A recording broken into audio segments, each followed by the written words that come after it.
Welcome to basically the last contact class that we will have. We will still have another week of exams basically.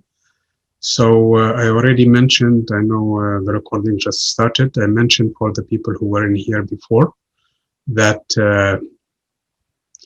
there will be the review actually is going to be available tomorrow morning. Actually I made it, it's already on Canvas.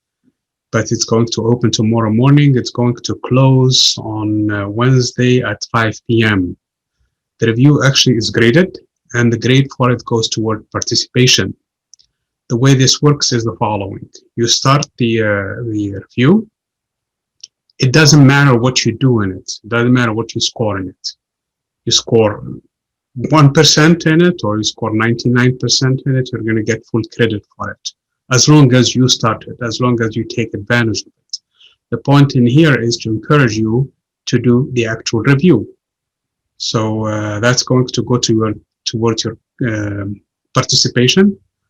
And then on Wednesday, after 5 p.m., it's going to close. Then you should be ready tomorrow morning for the final. The final is going to be on Thursday, December 10th. And that's one of the questions that was again asked before the recording started was, is the final cumulative? No, it's not, okay, because we already did the first part for the midterm. Now we're doing the final, okay? This course is going to change in the future where it's going to be different, so that's going to be cumulative. So that's the answer to that question. And that's basically in a nutshell what this announcements are. You still have this class today. I mean, if you have questions about anything in the discussion, please feel free to do it, to ask a question.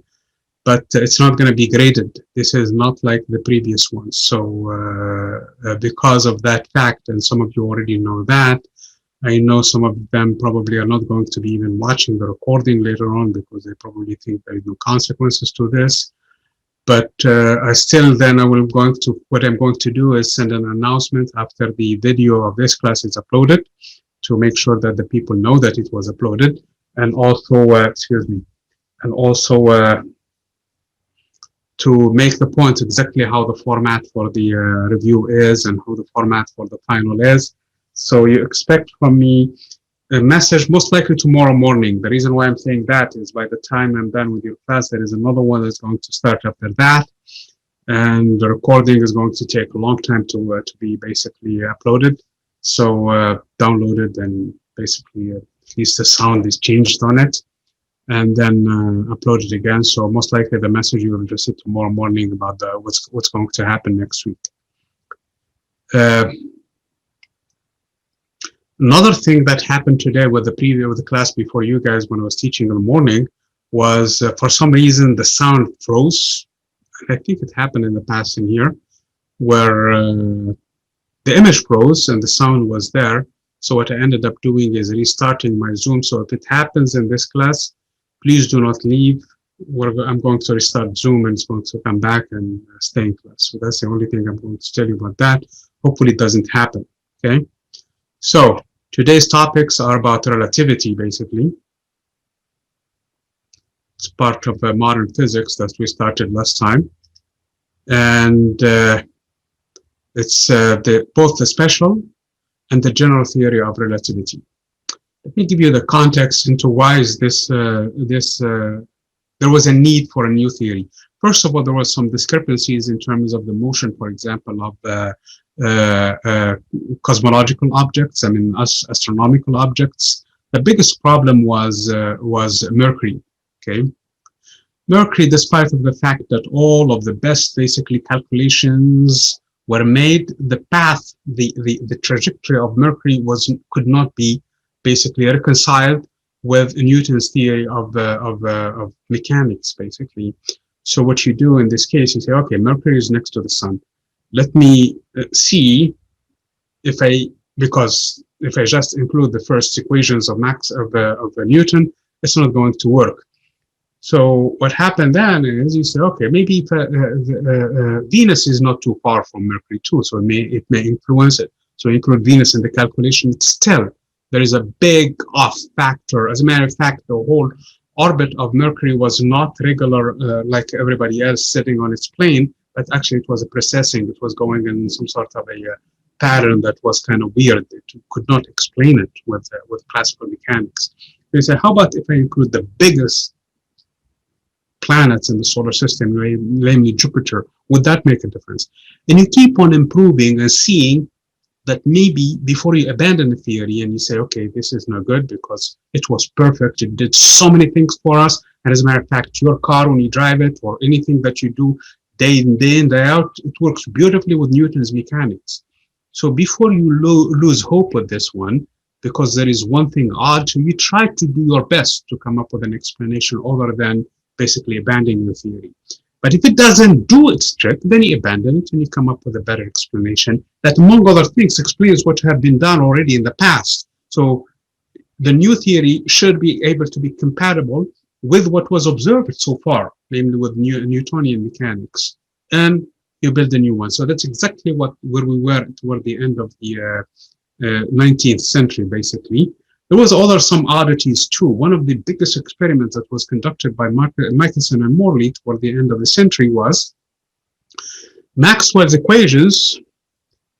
They basically predicted, or they calculated, one of them, consequences for them is the electromagnetic waves, among other things, is light. Okay, and light has tremendous speed, and we have never heard before those equations of waves in vacuum. Waves always require a medium. So people postulated that there must be a medium where this electromagnetic waves, where light can travel in. This medium has some extreme requirements. One of them, it has to be super stiff. Not only that, it has to be super dense. Not only that, it has to be, because the speed was so high, like the speed of sound, which is only 343 meters per second, this was 300 million meters per second. This was too much.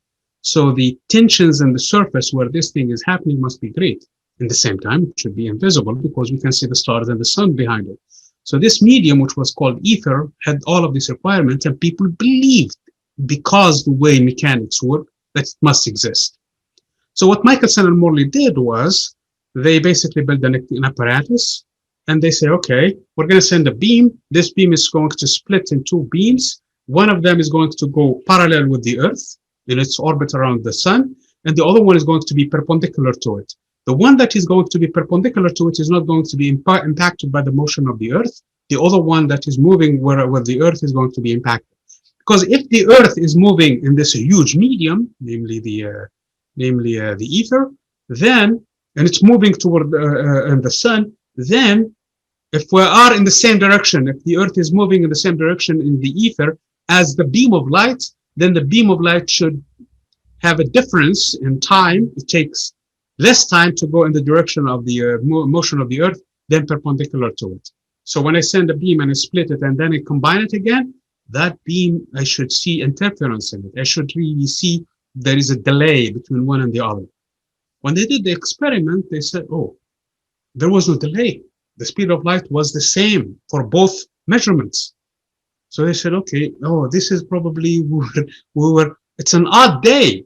This is the day when the Earth is stationary, because apparently it must be moving in the opposite direction than its rotation around the sun. So these two velocities must cancel. And this is why we were not seeing any effect. If we wait 6 months from today, the Earth will be in the opposite direction with respect to the sun. And definitely in that case, the Earth will be in the same direction as it's drifting in the ether. So we will see not only the difference in the times when the two rays arrive, but we'll see a huge time. They did this experiment 6 months from that day, and it's the same result, no delay, and the same result, no matter what day is. The experiments were perfected by other experimenters, and they found nothing. It took basically each time look back into these equations to postulate. First of all, Maxwell's equations did not require any medium to begin with. All you need is vacuum, nothing. Okay, number one. And so this idea of ether is not needed. Number two, he made a postulate. He said that, grant me this. No matter which reference you're going to take, light travels with the same speed. So that answers basically Michelson and Morley experiment, saying that, okay, then we're not going to see it. So if you split the beam in two places, one of them is traveling with the Earth, the other one is traveling perpendicular to the direction of motion of the Earth, then in this case, no matter what happened, we're not going to see a delay, because regardless in this case and the other one is going to take the same amount of time. But that's a postulate, okay? The consequences of which are a lot, okay? This is postulate number one. So it's like an assumption, okay? If you grant me this, let's see what happened. This is what happened. I mean, not only he was able to explain this, to explain other experiments, and then predict new things. Again, his theory is not just to explain, for example, the path of or the orbit of Mercury, but to predict other things. One of the things he predicted in his theory is light, as it goes around stars, it must bend. Nobody could see light going around the star. I mean, we have the sun, but the sun during daytime overshines any star. So there is no way for us to see other stars. The only time when this could happen is during a solar eclipse. So he predicted that there will be a specific bending for light when it passes through the sun. But for that, you have to wait. His theory was published in 1908. You have to wait for the next big solar eclipse, which happened on May 26, 1919. And sure enough, on that day, when basically when there is solar eclipse, you can see the stars that you're supposed to see 6 months from the other day because of the way the Earth is going around the sun, and the constellations that you see today, they're going to be, I mean, you see them today at night, they're going to be 6 months from now going to be during daytime, so you cannot see them. That's why the constellations move year round. So here are the stars. You know exactly what it's supposed to be, but it's apparently shifted in another direction with exactly how much Mr. Einstein has predicted. Of course, that promoted him to fame. That's really what made him the most famous person, I mean, physicist ever. And when he was told, hey, look, there is an agreement between your theory and what the observation is saying, he was not surprised. He said, well, the theory is so beautiful that if it did not work, God must have missed on something very awesome, very great, because that theory is nice, okay? So just to tell you how much confidence he had in his theory. Of course, it's predicted for other things too. For example, one of the things that it predicted is the existence of black holes. And he did not like that at all. He thought that black holes are something so weird and so odd and so repulsive that he dismissed them. Although his theory predicted their existence along with the neutron stars. Both of them, he dismissed them. Later on today, we know we took pictures in 2017 of one of them. So not only his theory predicted these things, but of course we saw them. One of the things also that was predicted by his theory is gravity waves. For almost 100 years, nobody could detect gravity waves because you need tremendous, very long, basically antennas that spread probably the entire Earth or more, okay, to really have good observations of them. Until the LIGO project, that is made up of several basically legs, which is really some sort of a coordinated basically interferometers. Then when we detected actually gravity waves between two neutron stars, or a neutron star and a black hole, or black hole, when they collide, they create so much basically disturbance in the space itself. The fabric of space-time itself, it gets basically shifted, and that's what we detected. So his theory, like any other theory, is good only if it explains everything and is in agreement with everything that was done before, and it is, and also predicts something that nothing else can, I mean, that new, basically come up with something new, and it did. So that's why it's good. It is not like I don't know if I told you the whole story a long time ago for explaining the motion of the planets, but because that's useless theory, it does not predict anything. It just explains what happened in the past, and if all of that it does, any story would do, okay? So that is in a nutshell what this whole thing is about. Okay, So first of all, the relativity of motion. You know that from day in, day out, basically experience that you are, for example, on a train or on a bus or on a plane, and you can move around in the plane at will. You can actually jog on the train if you like. Okay. So now you're moving in a train, and the train is moving. So this is what we mean a relative motion. You are moving with respect to the person sitting next to you in the train, but also for a person sitting on the station, you are also moving with a different velocity. For a person sitting on the station, he looks at you and sees that you're moving with the speed of the train, 60 miles per hour, for example, and also you're jogging, for example, 6 miles per hour. His measurements will give you 66 miles per hour if you're moving in the same direction as the train, or 54 miles per hour and moving opposite to the train. This is what we mean by relative motion, right? Yeah, and now you and I were sitting, but we're not really sitting. We are actually moving with the Earth. So the Earth is a big reference frame where we are actually moving. Then we're going to talk about the, so relativity is not a new idea. It's an old idea. This is called the Galilean, basically, relativity. So this idea was a long time ago, and we can talk about it. And there is a concept in here called the inertial frames. Two frames are called inertial if they are moving with constant speed with respect to one another. Or the reference frame is stationary. So one of those two things. And the idea in here is, even in classical mechanics, you cannot distinguish if you are moving with a constant speed or not. There is no experiment you can conduct to tell you that you're sitting in an inertial frame. The reason why is because F equals to ma, the forces are the forces, and in mass times acceleration, the acceleration is the second derivative of the position, which is, if you're moving at constant speed, if you have any idea with calculus, the second derivative is actually 0. In other words, there is no acceleration. If you're not accelerating, there is no way for me to detect that. That's the point why two inertial frames, namely moving with one another with constant velocity, cannot distinguish between them. So this idea is classic. So Mr. Einstein, when he came up with his postulates, he took that as postulate number one. He said that there is no experiment that physics is equivalent in all inertial frames. That's one thing. In other words, I must comply with the old idea of basically relativity. And the other postulate, I already stated it, said that the speed of light is the same for all inertial observers. And this has tremendous implications, meaning that if I shine a beam of light and I'm sitting, the beam of light will travel 300 million meters per second, speed of light, 300,000 kilometers per second. And if I am moving with, let's say, for example, half the speed of light towards the observer, if I'm moving with 150,000 kilometers per second, let's make it easy, okay? Let's make the speed of light to, for example, to be 15 kilometers per second. 30 kilometers per second.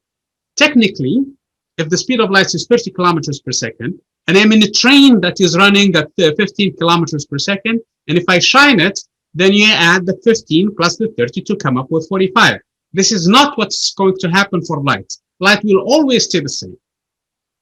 My initial example, for example, as a jogger going at 6 miles per hour in a train that is going 60 miles per hour. So technically, if I add the two, I should find 66 miles per hour.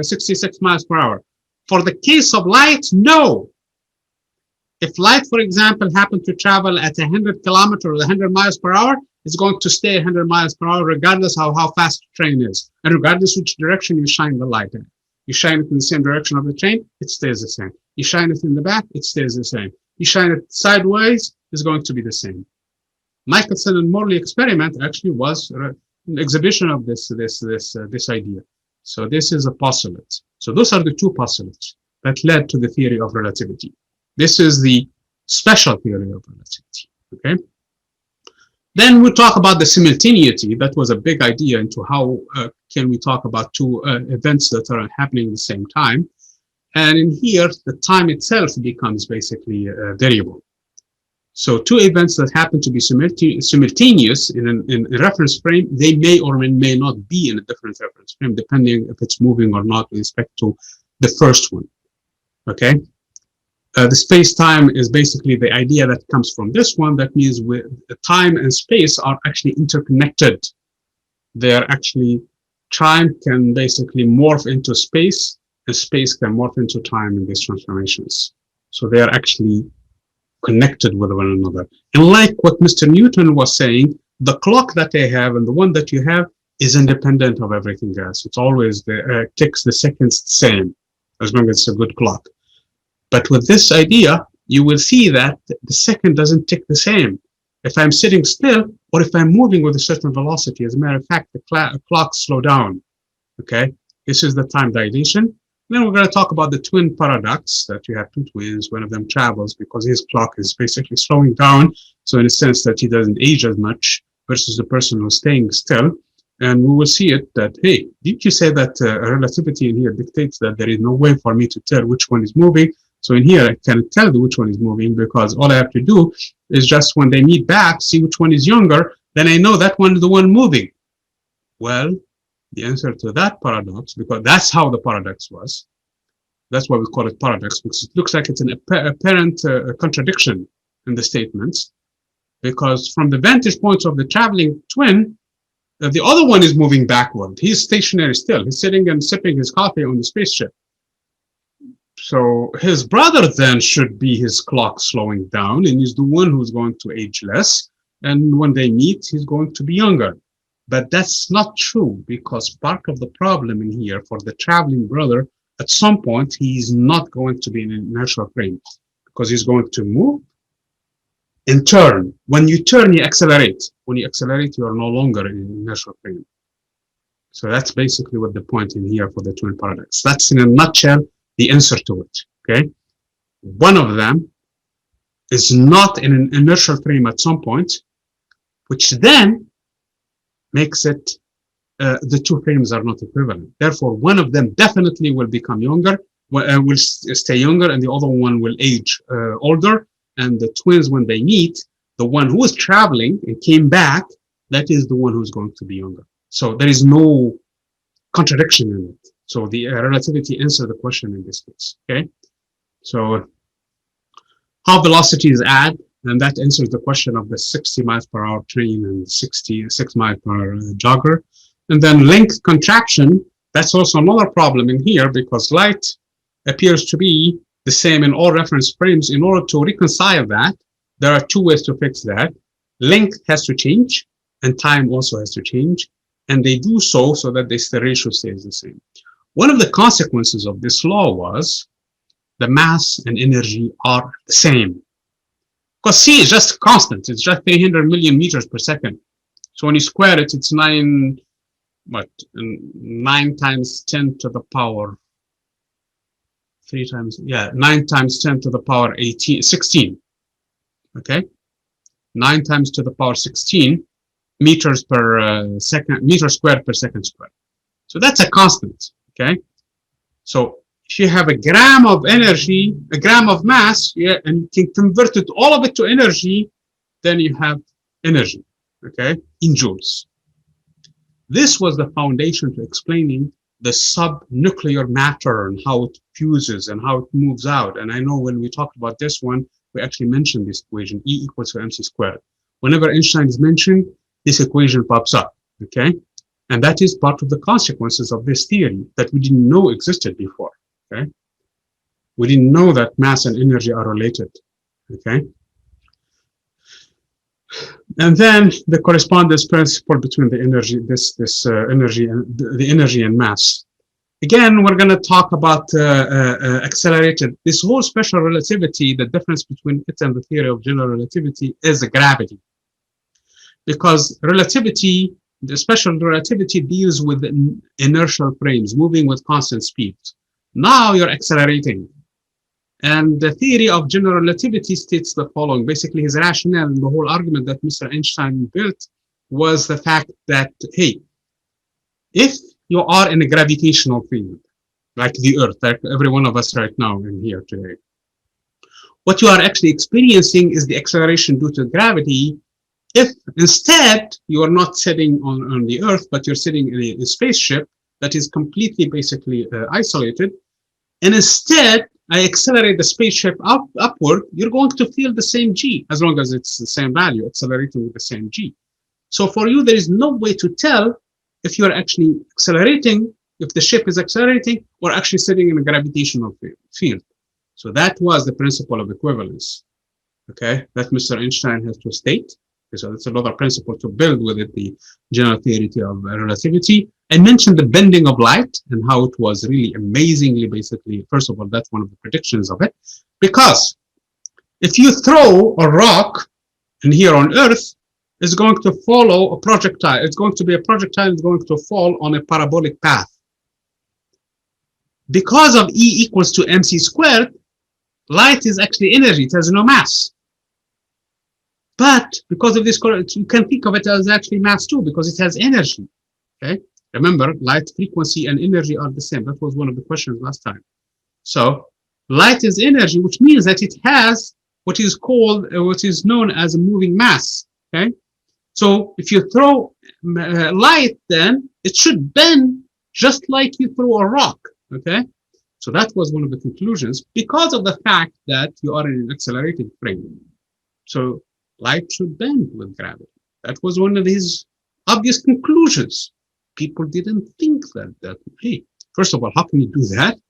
And he said, when you calculate it, for example, for big objects like the sun, you should see significant bending for light.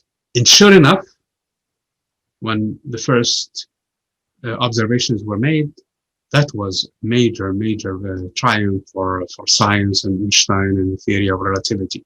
So it is amazingly accurate in that calculation. So to go from one step to another and you actually see it with the calculations. Here is the star where it's supposed to be in this constellation, okay, behind the sun. But I'm seeing it in a different location. Calculate the arc, the distance between them. It was just the, what should we call them, those old sextant, I think it's called. Let me check the name, make sure I don't give you the wrong name. Yeah. I used to do a lab on it in my astronomy class, yes. Yeah, that's the sextant, okay? Because you know what it's supposed to be and you can find the arc angle that it moved, and you go to the theory of relativity and it's impeccable, okay? Again, gravity and time, the fact that big bulky objects, I mean, it's probably okay for the Earth, but it's not going to be noticeable. If you have a watch near the Earth or the surface of the Earth versus watch far away for it, there's too much gravity near the Earth, the surface of the Earth than above it, because remember, it drops like 1 over distance squared. At least gravity, classical Newtonian mechanics. So now we're saying it's an acceleration due to the bending of the matter to the space-time continuum. So now clocks should be slower near the surface than above the surface. It's very hard to measure it because very tiny variations, but around the star, for example, it should be obvious, okay? Because of that, light as it's trying to emerge from the star, it's going to experience time delay. Basically, the time will be longer, which means that because the frequency is 1 over period, and period is the time, so in this case, the frequency should be less and less, okay? Because t is bigger, time is longer, okay? So then in this case, the period should be less, okay? Sorry, the frequency should be less. Once the frequency is less, then the wavelength should be longer. So light, as it appears coming from those objects, appears redder, shifts toward the red. Not red, shifted toward the red. So if it's blue, sitting in this frequency, it's going to be blue, probably shifted toward this one, depending on how massive the star is. So that is the red shift. It's not really red, but it's shifted towards it. And this is a Doppler effect, if you wish, okay? But this is purely due to gravity in this case, okay? I mentioned the motivation, one of the motivations for this one And Einstein himself, he said that if I was happy, I don't remember how much the error, it was like, what, 13% or something like that. If I was happy with 13% error, I would not have done these calculations. And sure enough, because the best calculations were leading to that small error. And people, no, actually a lot less than 13%. I remember vaguely now the numbers, but it's a lot less than that. But if I said if I was happy with that, I would have been satisfied with those calculations. But with his improved calculations, the calculations again are immaculate for the motion of Mercury around the sun. And the reason why Mercury is important is because of the fact it's so close from the sun, and it's not, and it's impacted drastically by the bending of the sun of the space-time continuum. Same thing like you and I we are basically staying in orbit around the sun, around the Earth, because we are sitting on the Earth basically in here, because again of this phenomenon. The Earth is bending space-time continuum around its neighborhood, and the reason why we're attached to it is because of this same thing. Okay, so that's basically how this. So gravity, space, and new geometry. And again, in this case, the geometry that we're talking about, everybody knows from probably early on geometry when you took it in your classes in high school, probably, that two parallel lines, they meet. How many times do parallel lines meet? Does anybody know? If you draw a parallel line and next to it another parallel line, how often do they meet? Where would they meet? Or do they meet at all? They wouldn't meet, yeah. They would not meet. That is called Euclidean geometry. But in the modern geometry, because of the way the space-time is actually curved, because of the mass, they meet. Two parallel lines, at least they meet twice. Okay? So that is one of the things. Or in the case of, so if this is basically the curvature is positive, if the curvature is negative, they will actually diverge from one another. They will probably, if you expand them, they will meet back in time. And one of the weird consequences of the new geometry is if you take a triangle, for example, the sum of the angles in the vertices, they add up to 180 degrees. Again, this is the geometry of Euclid. That's the one we build all of our houses in, and this is beautifully working and everything else. In this new geometry, because of the bending of space-time, the sum of the internal angles, for example, of a triangle are more than 180 degrees. That is, if it's a positive curvature. If it's a negative curvature, actually the sum of the internal angles of a triangle are less than 180 degrees. So there are all kinds of things that basically are a consequence of the this theory. Okay, and we will end with gravitational waves. So this is the entire 2 chapters. I think we summarized everything. Any questions? Okay, again, I defined what the reference frame or frame of reference is. Basically some sort of a point where you calculate things on. For example, if somebody asks you, where is, I don't know, Dallas, for example, you're going to point in a direction and you tell him, and you're going to give him how far it is, because you're assuming that you're measuring it from your point of view, from where you are. That's your reference frame. No, he says, I'm actually right now in New York and I want to go to Dallas. So then you're going to give him the distance from that reference frame. So that's basically what it meant to be with its reference frame. Now, a reference frame can be 2 stationary points. For example, this has an origin, this has a direction, that's a reference frame. This is another reference frame that has its own origin and its own direction. But they could also, one of them moving with respect to the other. Like, for example, in the case of the train would be a reference frame for everybody, because if you ask him, where is, for example, the toilet, for example, okay? So the conductor there, or the person who's in there, he will tell you, oh, okay, just in the back of the car. He's not going to tell you to go in the station or go to, I don't know where, because it doesn't make sense. So he's going to refer to it, and you know exactly it's in the second car. He will tell you, we have nice toilets there. So that's basically one way of doing it. So that's going to be your reference frame. But if you ask him, for example, where is the next station, then he's going to tell you how far it is, and you know how the speed with which you're moving. So now you have 2 reference frames. So the station outside is its own reference frame, and the reference frame you're in is moving with respect to the other one.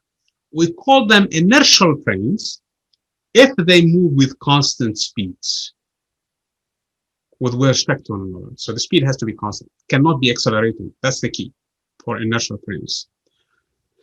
Classical mechanics, like I said, does not distinguish between inertial frames. They are all the same. They are all equivalent. There is no experiment that you can do that distinguish one from the other. Same thing is true actually with relativity, because that's principle number one of relativity. Okay, here is the description of the one that I was talking about, the Michelson-Morley experiment. Okay, so what they did, they shone a light in here on a semi-transparent mirror. So what this mirror does is, what is the source? Here is the light source, okay? Part of it is reflected to a mirror that reflects it, and the other part is transmitted. And if this one, let's say for example, it's in this direction, the rotation of the Earth, where the Earth is moving, then in this case, this one should move faster because it's moving with the speed of light plus the speed of the Earth.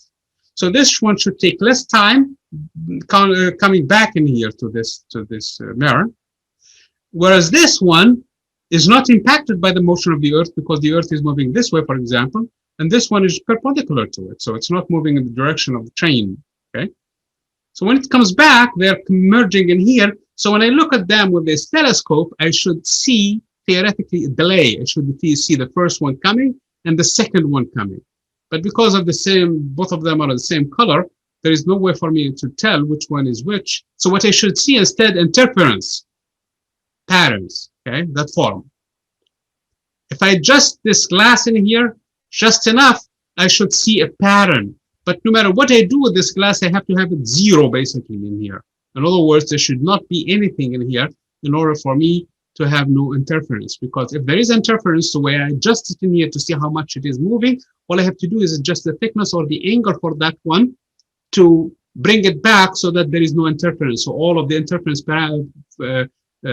phenomenon are cancelled. But what happened in this case is the presence of that shrub will actually bring the interference. So you have to remove it in order to see no interference. So you don't need that. So there is, both of them are coming at the same time. So when they did this experiment the first time around, they thought that, hey, this is the lucky day. This is when the Earth is supposed to be stationary with respect to the sun. I mean, to respect to the Earth. It's never stationary with respect to the sun. I'm sorry. This is where we're supposed to be stationary with respect to the ether. So maybe if we wait 6 months from now, we're going to be moving in the opposite direction for sure. Then we're going to detect a delay between the two beams, and we need to adjust it, and then we're going to tell how fast we're moving with respect to the ether. They found none. Any time of the year, you do this experiment. People try to perfect this experiment time and time again, and they found none.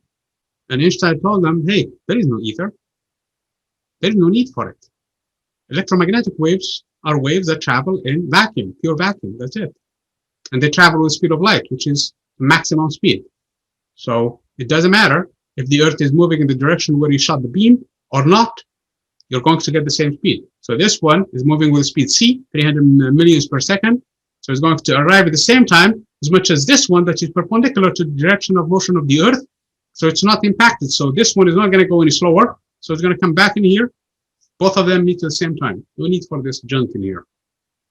So that was really the essence of the whole thing. But that's really a postulate. It's not to explain this experiment, of course, but you need to get more in order to really be taken seriously.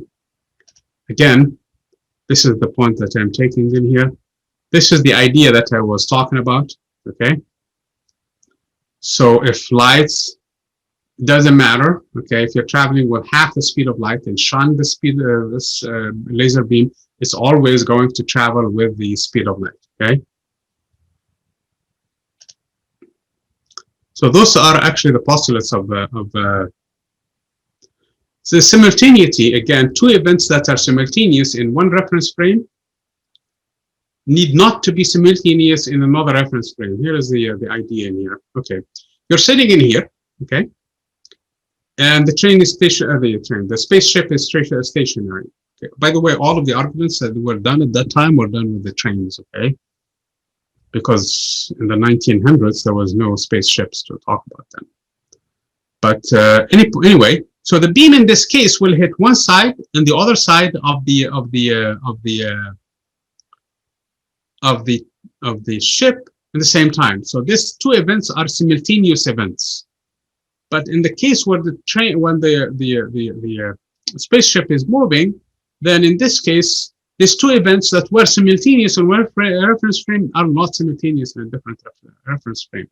There is a nice experiment that, or at least this is a good thing to look up if you really are interested in this discussion, is the too big to fit, okay, problem, where you have this ladder that is, let's say, for example, to give you an example, a ladder that is 10 feet tall, okay?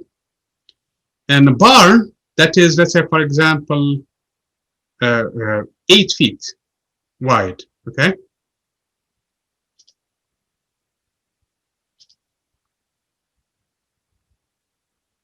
Is it frozen?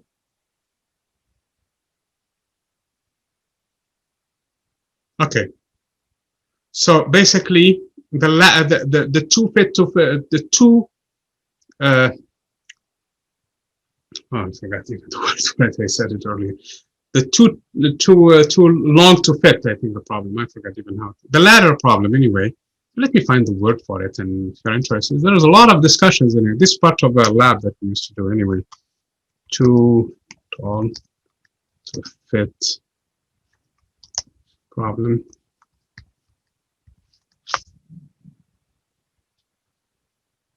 Oh, too tall. Too.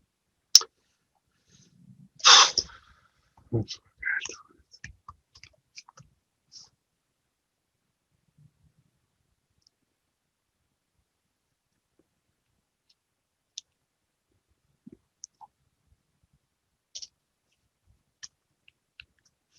ladder and barn.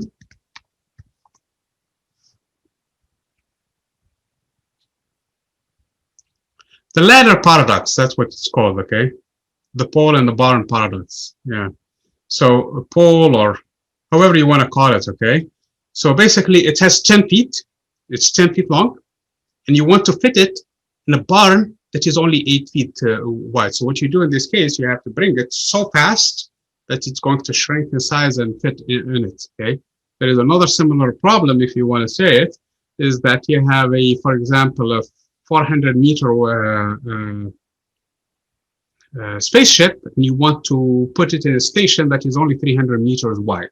So all of these problems, I mean, when I did this experiment, at least with some of my students, one of them mentioned that, hey, I see the math, and the math works fine, but I don't believe it, okay? But believe it or not, it's true, okay? So a lot of these things that seem paradoxes, they can be resolved with the arguments based on relativity. So again, this is a simultaneity in this case, okay? Again, here is the idea with the speed of light being the same, okay? The reason why this is the same is we have to allow for time also to change. Clocks should not tick the same seconds everywhere. Not because they are not functioning properly, but because reference frames that move with constant speeds, I mean, with the speeds relative to one another, constant that is, they can have not just distances that are impacted by the transformation from one reference frame to the other, but time too. So small space divided by small time can be equal to big space divided by big time, and the ratio is C for this case of light. So light has an upper limit. So this universe apparently that we're living in has an upper limit on speeds. Nothing can travel faster than the speed of light, okay?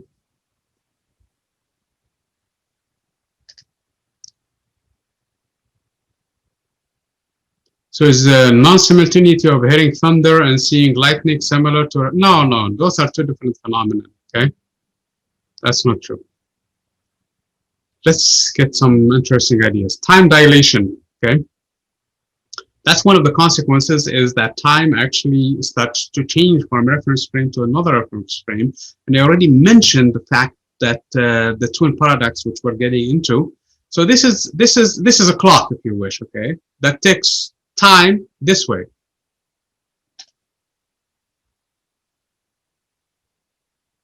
No, there is no discussion today. Questions, Kyle, okay? So, okay, so you're welcome to really interest and discuss it. It's really interesting topic. Okay. As a matter of fact, ladder paradox was a subject of a paper that came in 1961, where the calculation basically was very, very tricky actually in the publication. And then it was criticized again in 1985 by another publication. It's really interesting. I mean, all of these things that's still ongoing. It's really thought experiments. You cannot really, I mean, at least I don't think, it's not, it has never been done, at least in real life, okay? But it's really an interesting topic, and it's really a real physics topic because it could lead to applications in astronomy and big objects and things like that. So, this is a clock that takes the second. Basically, you have two mirrors, and you have a beam of light that goes up and down, okay? A flash of light. Every time it travels back and forth, it takes, for example, a second, okay? If it takes a second, this lights of beams have to be 150,000 kilometers separated from one another. So this is not practical to take a second, but it takes a fraction of a second if they're smaller. So it's a clock, basically. After so many of them, it's going to give you a second, okay? But this is a clock. So for an observer sitting in this reference frame, this is the clock going back and forth between this vertical distance. So for him, that's a second, for example, that has passed, doing that way. For the observer sitting on here outside, if the ship is moving, then the beam of light is not really going up and down. It's going on this zigzag pattern. And this zigzag pattern is definitely greater in distance than this one. So time for light, because this is made out of light, by the way. So for light to have the same speed, since it's taking longer distances in here, it must take longer time also to do it, okay? So for this guy sitting in here, he sees the clock running a lot longer than the one who's sitting in here. This one probably could measure a second. This one probably could measure several seconds, 5 seconds, for example, for this phenomenon to happen. And then at the end, he argues and swears that the speed of light is c, still 300,000 kilometers per second, because this distance in here would have been equivalent to, divided by this time, took to go from here to here, that is actually the speed of light. So that's basically the whole argument with it. So time dilation is a known phenomenon. That was actually one of the things that you can argue based on elementary particle physics. For example, when they study muons, what they do in this case is, you know, the muon has a very short lifetime. And it comes from cosmic radiation that hit the upper atmosphere. And the upper atmosphere is 7 kilometers above us. So they should not really be caught in the laboratory. You cannot see them in the laboratory underground. Yet, for example, if you go to any of those nuclear laboratories, you see them. Muons are particles that are part of what rains on us on a daily basis from the cosmic radiation that hit the upper atmosphere. So what's going on? They can only live a short of a time that they cannot travel the entire distance from upper atmosphere down to the ground. But they do. Because they come with tremendous speed, that time from our vantage point is basically expanded. Okay, they live long enough to reach us on the ground. Okay, so that's basically, so they experience time dilation from our vantage point, but they can, if you are on a muon sitting and coming down, you swear that time is your proper time. Muon never exceeds its own lifetime. That's one way of looking at it, actually, to account for that. So that's the expression. This is the mathematical expression. This is, by the way, Lorentz factor. This is always greater than 1, and this is the one that accounts for time dilation. So the proper time for the muon, for example, is T naught, 2.5 microseconds. For you on Earth, when you calculate it, it's actually a lot longer than 2.5. It could be several times of orders of magnitude, about 10 microseconds. So it's enough time for it to reach the ground in the Earth in here. It does not basically disintegrate before reaching the ground, because gamma is very large. Gamma is this ratio. So the proper time, for example, for the moving frame is T naught, and the time measured from a non-moving frame outside of it is T, and they're related with this factor gamma. And gamma is related to how fast the object is moving. Gamma turned out to play a major role in here. Gamma in these regions, even for half the speed of light, is very close to 1. So if it's very close to 1, that means there is no time dilation.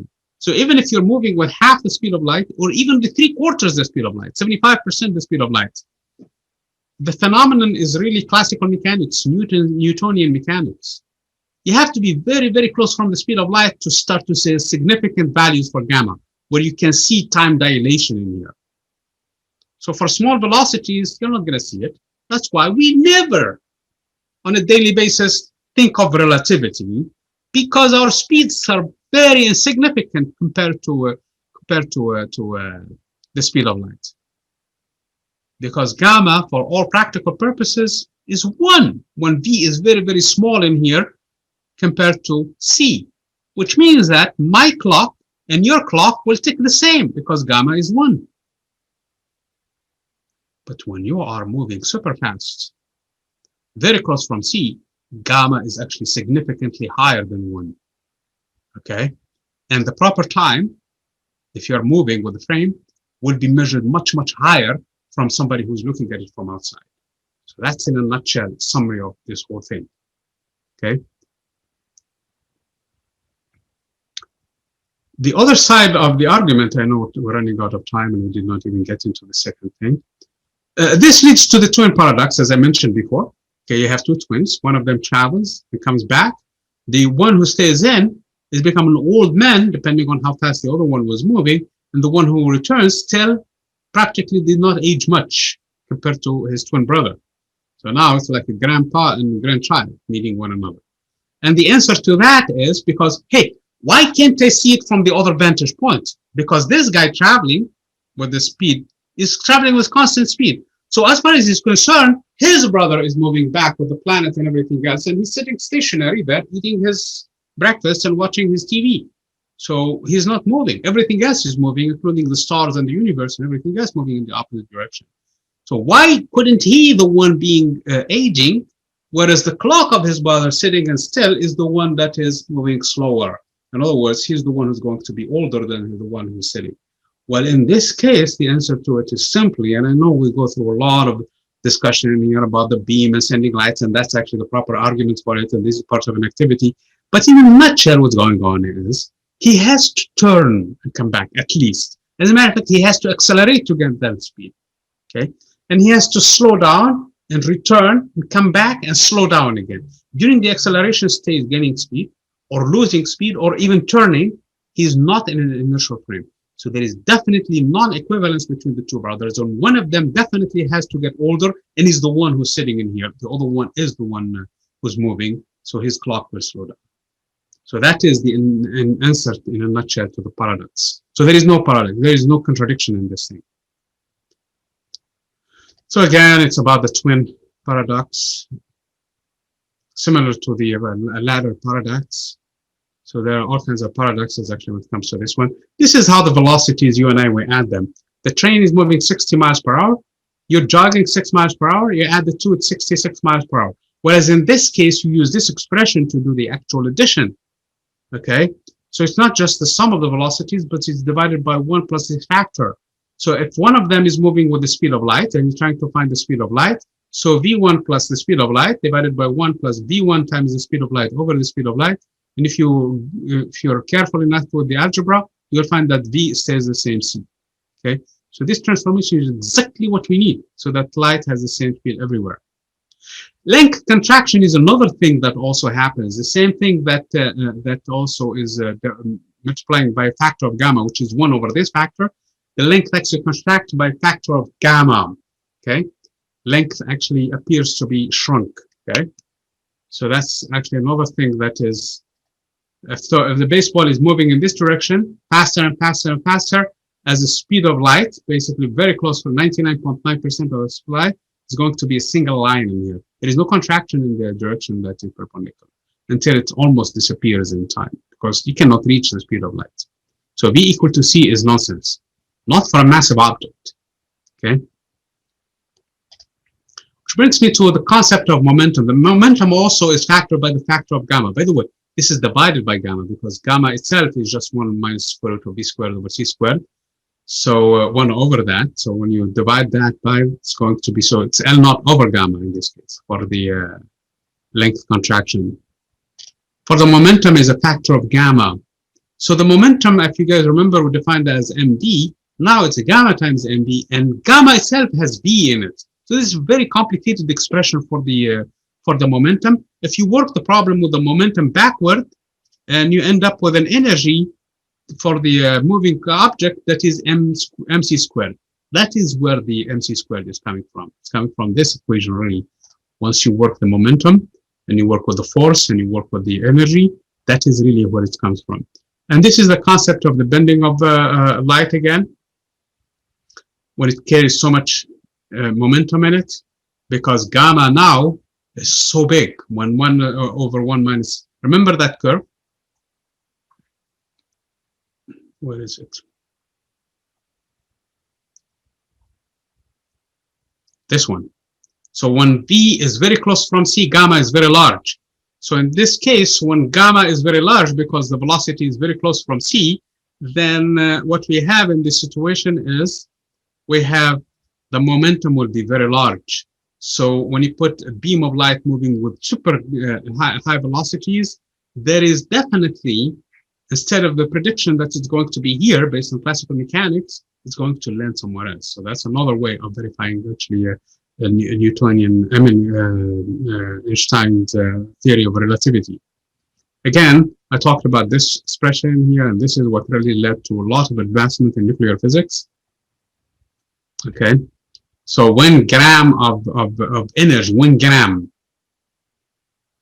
thousands of a kilogram, produces, if you convert it all to energy, you're going to get 90 million megajoules, or 90 million joules. It's a tremendous amount of energy because of this expression, because C squared is actually that amount. Okay. The sun, if you find out how much energy is emitting on a regular basis, it emits about 4.5 million tons. Huge chunks of the sun are emitted every second. Okay, every second.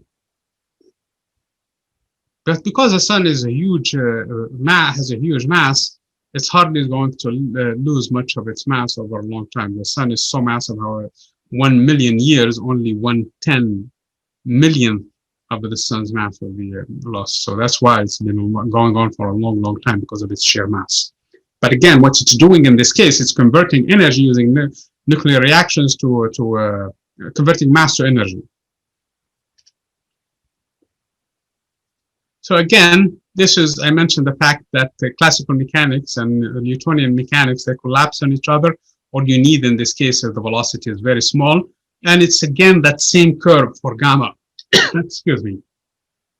So time, there is no time dilation in classical mechanics because of the fact that d squared is so small.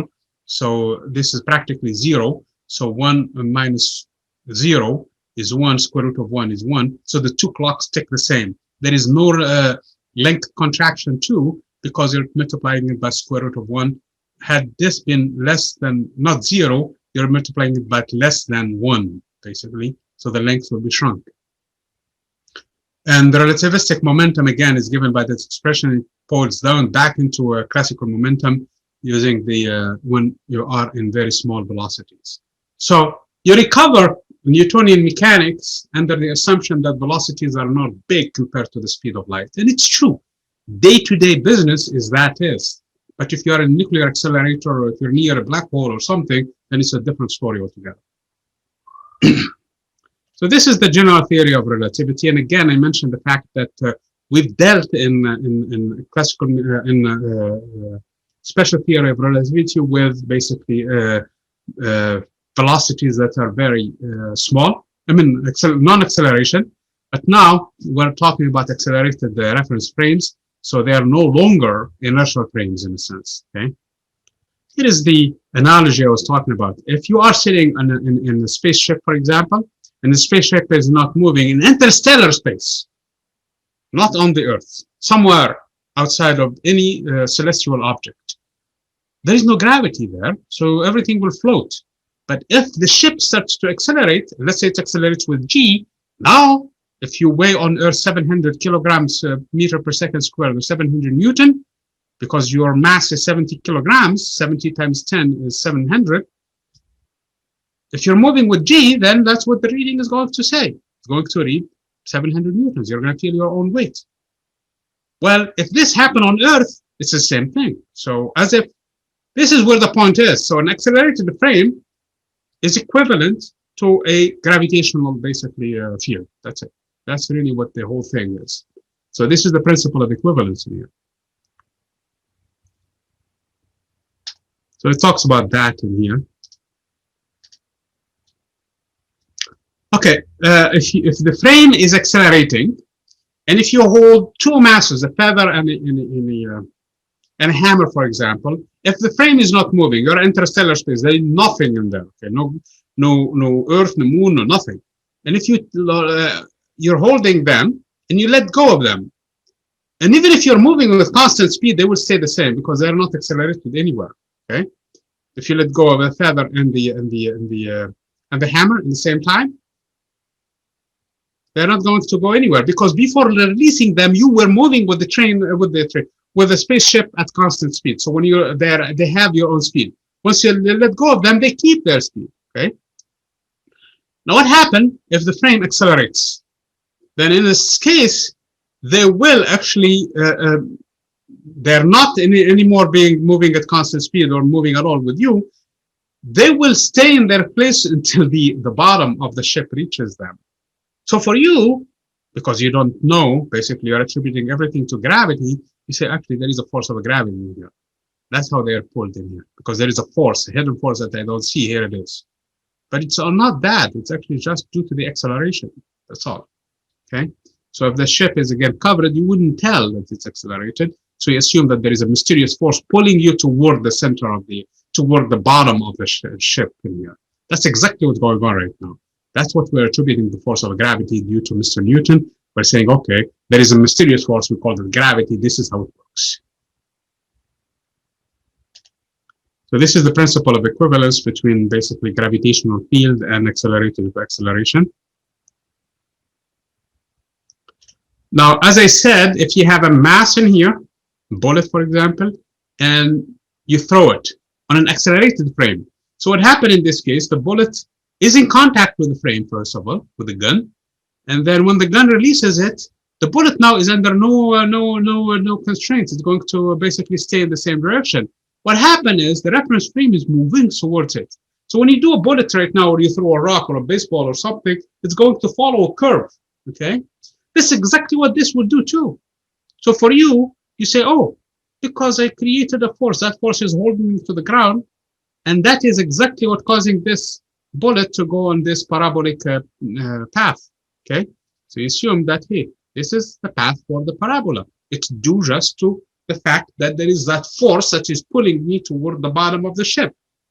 Of course, that is one way of thinking about it, and we call that force gravity, and that's exactly what we're doing right now. When we throw rocks, we say it's gravity, but actually it could be thought of as an acceleration too. This is an acceleration, we'll do the same thing. So if that's true for a bullet, it would be true also for light too. So there is no reason for light, when you shine a light, when it leaves a laser beam, so at this point in here, it's moving in a straight line, but the ship is moving upward. So you should see it bending the same way that the rock or the bullet bends.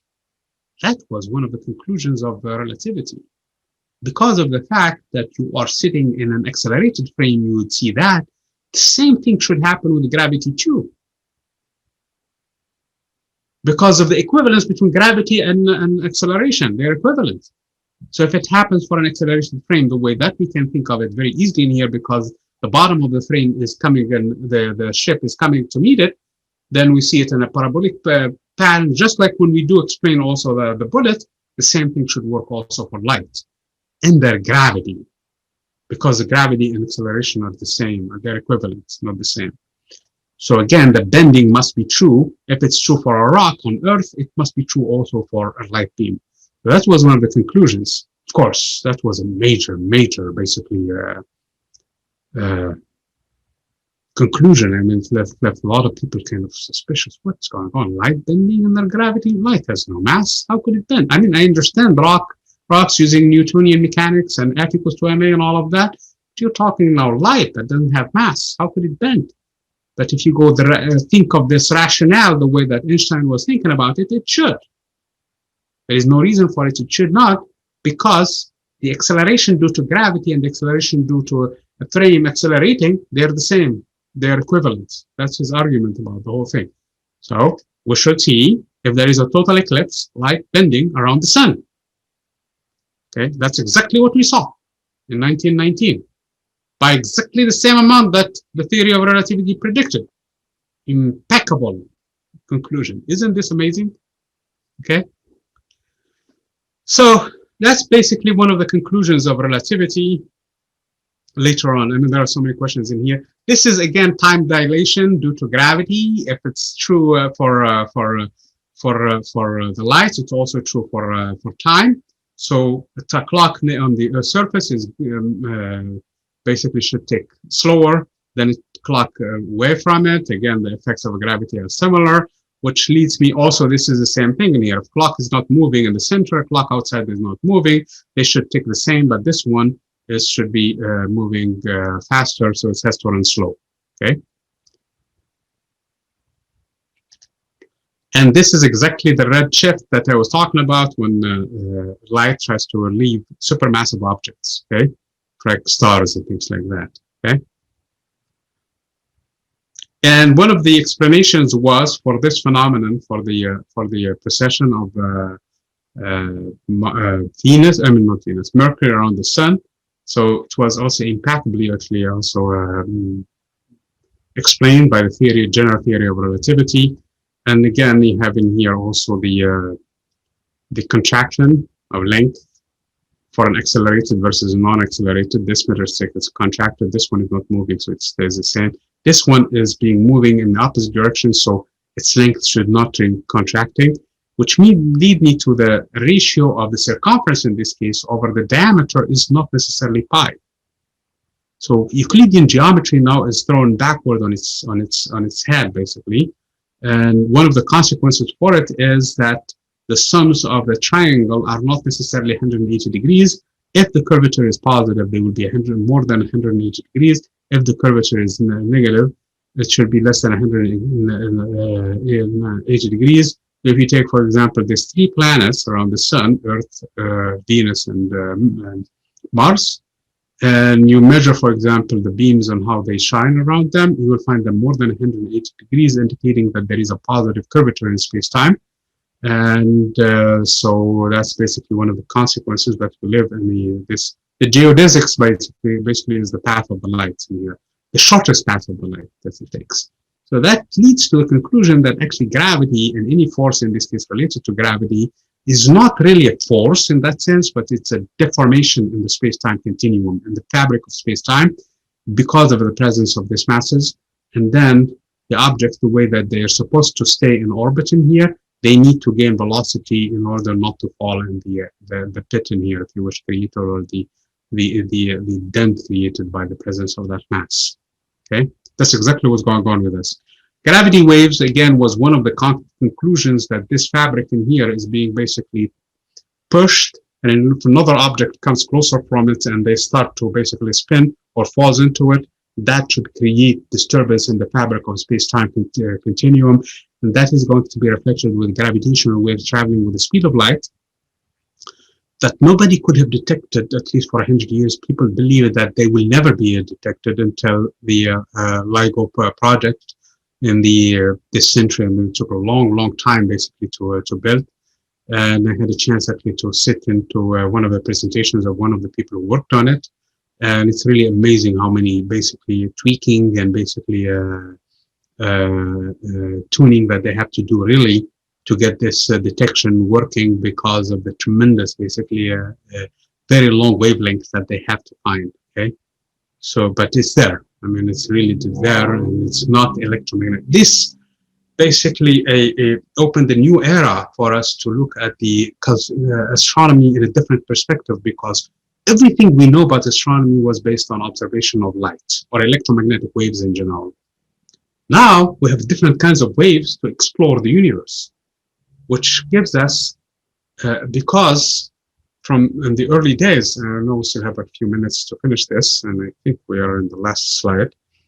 In the early days, basically, with the electromagnetic radiation, you cannot see beyond 380,000 years because of the fact that that's when the universe cooled just enough for protons and neutrons to form, and then for the first photons to escape because of the tremendous gravity that was there. So we had no idea how the Big Bang happened, but or at least before that time. Now with gravity pulling waves, we probably can go and peek to earlier times than this. So then we can actually probably have insights of what's going on probably inside black holes. So there is the opportunities are out there, and even the potential for probably tunneling from space to space using so-called wormholes is really something out there. So there's a lot of things in there based on this measurements and things like this. So at this point, we're just the beginning of new technology that is going to give us a different perspective on the universe. So again, I mentioned the fact that how Newtonian mechanics is related to Einsteinian mechanics, and that is Newtonian mechanics is just an approximation to the more accurate theory of Einstein, and in it explains not that but everything that Newton has done, but predicts beyond that, including gravity waves, black holes, and bending of light, and so many other things. This is, in a nutshell, all of the content for Physics 10, you guys. It was my pleasure, actually, to have you in my class. As I mentioned to other classes, it's like, I mean, I enjoy doing this, but for some reason, people... Okay, I'm glad that it happened toward the end. So, I'm going to edit this. Again, we're done with the lecture, okay? And watch for the message that you guys are going to receive tomorrow concerning the exams and everything else. As I said, it was my pleasure really to have you in my class, and hopefully everything will go smoothly with the final exams and all of the things. And see you somewhere else. Maybe you're going to come and join my engineering classes or other things. February 18th is a day that I want you to mark in your calendar regardless, and that is when the Perseverance will land on Mars. So I will try to have a session open for everybody on campus where we're going to talk about that landing and basically follow it and things like that. It's going to start at 11:30 a.m. and the lander actually was going to happen at 12:30 p.m. our time, which is really nice because we're treated to a special event on that day. Okay.